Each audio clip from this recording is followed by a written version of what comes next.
Uno de los episodios más vergonzosos con los que la historia va a juzgar al gobierno norteamericano el 2021 es la total traición de los cristianos en Afganistán. Como dije en un punto de vista anterior, los cristianos en Afganistán son un grupo relativamente pequeño, ¿no? Años atrás, distintas organizaciones cristianas que trabajaban ahí cuando eran permitidas por el bien que hacían, calculaban que los cristianos en Afganistán podían ser entre 8.000 y 12.000, ¿no? Posteriormente, como indiqué en un punto de vista anterior, es muy posible que pasen los 20.000, ¿no? Y nosotros en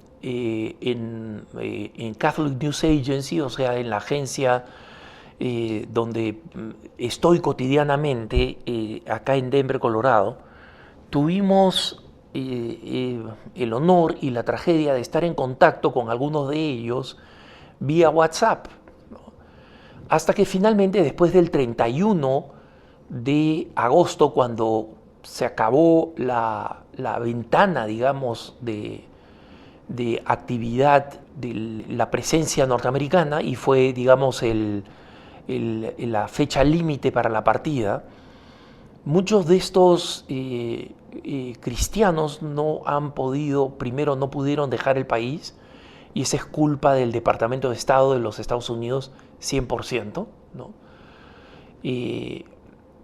Y luego los talibanes han suspendido Internet, de tal manera que han creado, digamos, áreas muy limitadas de Internet para que ellos se puedan comunicar, pero para que el resto de la población no se pueda comunicar. Entonces, básicamente, hemos perdido contacto con dos hermanos cristianos afganos cuyo destino hoy en día no conocemos, ¿no? Y estos hermanos cuentan cómo ellos, estando en las puertas del aeropuerto, podían ver, digamos, los aviones que les podían rescatar, ¿no? Pero eso requería que el Departamento de Estado definiera a los cristianos como una minoría protegida junto con otra denominación religiosa, ¿no? Como expliqué, existe una minoría musulmana que tiene sus creencias particulares, y en muchos países del mundo árabe, en muchos países del Medio Oriente, la convivencia entre las dos grandes ramas del Islam, la chiita y la sunita, no es buena, pero se reconocen como musulmanes, ¿no? El problema es que los talibanes tienen una interpretación radical, absurda, fanática, sanguinaria de la tradición sunita, ¿no? Es decir, no solamente del Corán, sino de la Sunna, de los textos que recogen supuestamente la vida y los dichos fuera del Corán del profeta, ¿no? De Mahoma o Muhammad, como les llaman ellos, y en consecuencia persiguen con una ferocidad similar, nunca igual. Los cristianos son los que más odian, pero persiguen con una ferocidad sin igual a esta minoría musulmana y también a la pequeña población sikh e hindú que existía.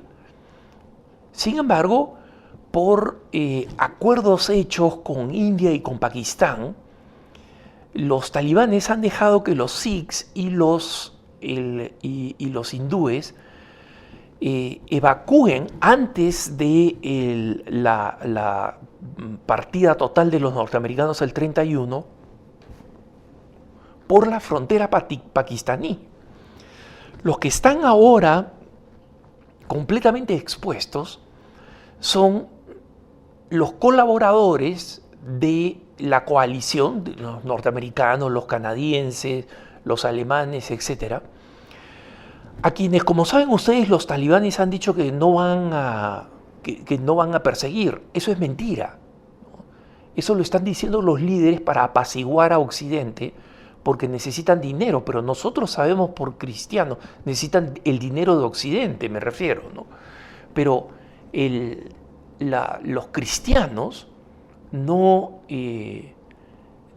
están siendo protegidos, y tampoco están siendo protegidos aquellos que han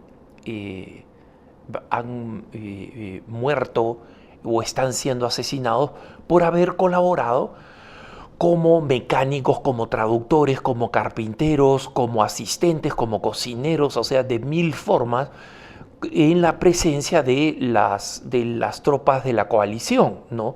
Ingleses, polacos, pero fundamentalmente, masivamente, norteamericanos, ¿no? Los canadienses se llevaron a la gran mayoría, casi todos sus colaboradores, no los norteamericanos. Y los norteamericanos, el gobierno norteamericano, ha firmado un acuerdo con los talibanes, ¿no? Donde, como saben ustedes, firmaron un acuerdo con los talibanes. Ese papel no tiene el valor ni siquiera de lo que pesa como papel, ¿no? Pero un acuerdo según el cual los talibanes van a permitir que los afganos que quieran salir del país lo puedan hacer por vía terrestre, y si tienen un pasaje, digamos, de avión, puedan salir también por la vía aérea. Salir por la vía aérea en este momento, hermanos, es dificilísimo. ¿Por qué? Porque los últimos afganos, colaboradores de los norteamericanos que dejaron Afganistán, fueron los controladores aéreos. Recuerden ustedes que los talibanes son gente que viene del campo, que sabe guerrear y sabe organizarse muy bien para la guerra táctica, pero no saben nada más. Entonces han hecho un acuerdo con Turquía, con el gobierno turco, para que el gobierno turco envíe especialistas que puedan administrar el aeropuerto. Y como saben ustedes, eso va a tomar toda una eternidad, ¿no?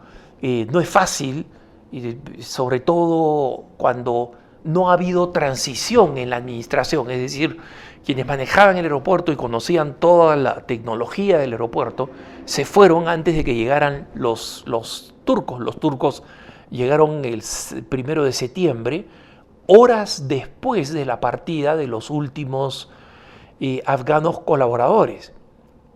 Pero los cristianos, entre ellos, que colaboraron con las fuerzas aliadas, están literalmente vagabundos. Conozco uno de ellos con el que estoy en contacto, que está en una ciudad de Afganistán viviendo en una casa abandonada de alguien que tuvo la oportunidad de partir y de irse, ¿no? Y él no puede regresar a su provincia original porque los talibanes ya han asesinado a su papá y a su hermano, ¿no? Y su mamá, en las pocas ocasiones en las que se puede comunicar, le dice: hijo, trata de escapar como puedas. Pero él no tiene cómo, no sabe dónde ir. Y no sabe dónde ir, ¿por qué? Porque el gobierno norteamericano no ha dejado ninguna alternativa. Él sabe que está en una lista talibán para ser asesinado. Él lo sabe. Se lo dijeron los talibanes a su mamá después de matar a su hermano y a su padre. Entonces, básicamente estos cristianos, hermanos, han sido completamente abandonados por Estados Unidos. Y sí, podemos decir, hay hubo otras fuerzas ahí. Prácticamente 20 países colaboraron, como digo, Polonia, Alemania, etc. Pero ninguno de ellos estaba preparado por la decisión del presidente Biden de decir nos vamos el 31 y nos vamos el 31 y nos vamos el 31, ¿no? La administración Biden, con el poder económico que tiene sobre Afganistán, miren ustedes, los talibanes están suplicando a los norteamericanos, al día siguiente que se fueron, están suplicando a los norteamericanos que reabran la embajada en los Estados Unidos. Estados Unidos cerró la embajada porque ha terminado saliendo de Afganistán, no de la forma organizada como esperaban, sino como abandonaron Vietnam, ¿no? Entonces, fue posible de parte del Departamento de Estado declarar y advertirle a los talibanes que quienes estaban reconocidos como cristianos y ya existían en un manifiesto electrónico, por si acaso, ¿eh? O sea, esos nombres estaban en una lista de aquellos que se podían salvar. Tal vez no de todos, pero esos nombres estaban en una lista. Entonces, hermanos, Estados Unidos, bajo esta administración, no va a hacer nada por esos cristianos. Nada. Lo sabemos. Cuando pudo hacer algo, no lo hizo. Y ahora que es más difícil, lo va a hacer aún menos. Pero seguimos convencidos de que las organizaciones cristianas internacionales van a poder organizar, porque desean organizar, canales de salvación y de salida para todos estos hermanos. Oremos por esos caminos, por esas alternativas de salida, porque de ninguna manera podemos poner nuestra confianza en que los talibanes van a respetar el compromiso de que van a proteger la vida de los cristianos y dejarlos salir si así lo desean. Es tiempo de mucha oración y de colaborar con aquellas organizaciones que auténticamente ofrecen alternativas para salvar a estos hermanos nuestros. Que tengas un buen día.